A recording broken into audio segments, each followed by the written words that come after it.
একটা বিষয় খেয়াল করেন, এই নির্বাচনে আলোচনা হচ্ছে ডাকসু নির্বাচনে ছাত্র শিবির এবং ছাত্রদল, কিন্তু ছাত্রদল বা ছাত্র শিবির জুলাই গণঅভ্যুত্থানের মূল নেতা ছিল এটা কিন্তু কখনোই স্বীকার করে না এনসিপি। এনসিপি বলে তারাই ছিল মূল আন্দোলনের নেতা।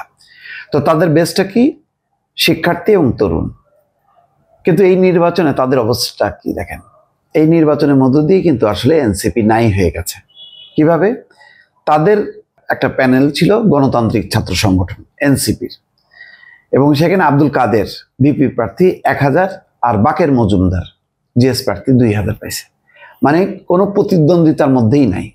তাদের মানে প্যানেলের 28টা ডাকসুর একজনও জিততে পারেনি। অবস্থা বুঝছেন?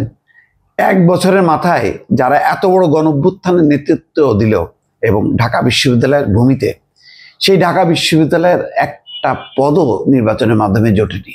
এনসিপির অবস্থা কোথায় বুঝতে পারছেন?